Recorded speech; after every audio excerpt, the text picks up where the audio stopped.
Well, it's official. Last week, Friday, the Fed allows all of the Wall Street banks to take all of their reserve money that they had been storing up and saving since the 2008 crisis to buy back their own stocks. That's the ultimate of bank bailout packages.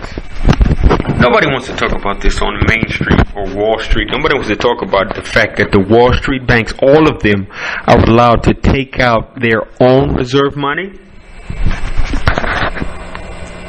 to buy back their own stocks for only the sake of making things look like they're okay.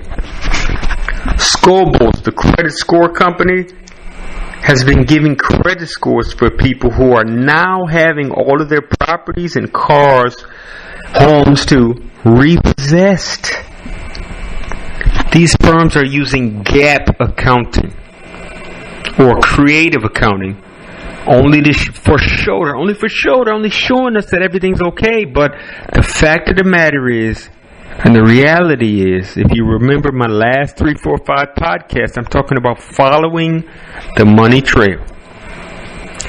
Caterpillar, for example, the huge U.S. construction company, are now in their 43rd month of declining sales.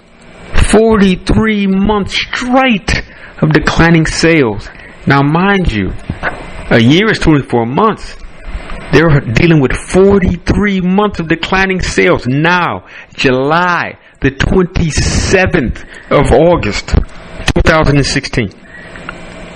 Can you say depression?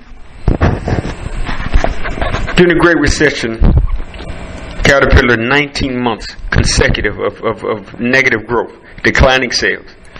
Now, Great Recovery. The Great Recovery is now 43 months of declining sales. Asian Pacifico is down 7%. Europe, Africa, Middle East is down 44%. Europe, Africa, and all the Middle East. Stock indices, bonding indexes, down 4%. All of Latin America is down 38%. All of North America is down 12%. We're talking about bond yields, people. Bond yields. Follow the money trail.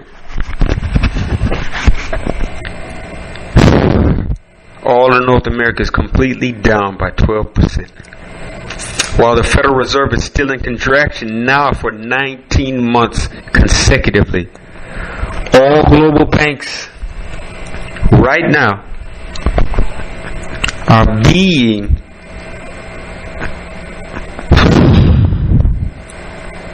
undercapitalized and underfunded. All of them. Who can afford to bail them out if they're all undercapitalized and underfunded? Who has money to pump into a damaged business model? For example, take Nova in Portugal. Since December, they're facing bank liquidation. All of the Italian banks. The Japanese industry, all of Japan is bankrupt right now. Dutch Bank, ABN AMRO is now in negative, going negative on all of their accounts in the bank. I've got clients in Holland right now, Netherlands, that actually don't want to talk about the fact that ABN AMRO, where all of their banks are, is now negative. July 26th is when I'm actually recording this, because these are the charts I'm looking at. But the debt is unsustainable. The debt is unsustainable. Now they would just take it from the people. Why else on earth would a bank go negative yield? I was always raised to put my money in the bank and let the bank pay me for the privilege of holding on to my money, so that they can do what they want with it and then give me residual income on that money. I thought I was doing big things at 15 years of age when I was selling perfume and cologne at the end of church service and putting that money in the bank. But now, negative yields are coming to the United States. Nobody wants to discuss it or talk about it, but it's coming. Why wouldn't it come if everybody else on the planet is doing it? While the United States went from being the leading creditor nation.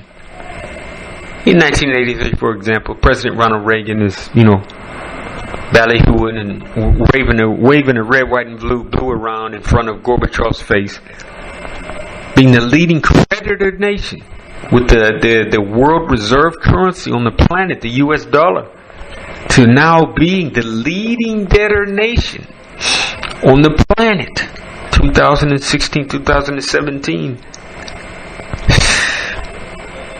In a little under 15 years is when it happened, actually. Now we're looking at 25 years in, and we're the leading creditor nation, debtor nation on the planet. Couple $100 trillion of US dollars being the world reserve currency in the whole. Who do we owe? Is my question. Who do we owe?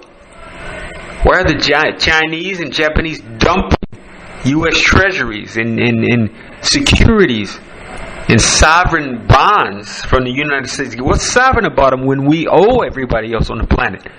These are things to think about, people. Things to think about. Follow the money trail. If you've got money in the bank, you're best to take it out while you can in increments and put it someplace where it's going to be safe. A safe in your basement, under your mattress, buried in your backyard. It's up to you. But you want to be able to hold on to what was once yours. Whereas if you look at the fine print of the contract with the bank you have, take a magnifying glass to look at this. If you put your money in, you're now becoming an unsecured investor in the investment project. Or in Italy they call it a societe, a sociedad. You're putting their money into their investment society. Win or lose, you're unsecured. That means that you can't say anything when they lose all your money. Subscribe to the podcast. Thank you so much for listening. Thank you for your time. I hope you're learning a little bit something day by day, little by little. We take this work together.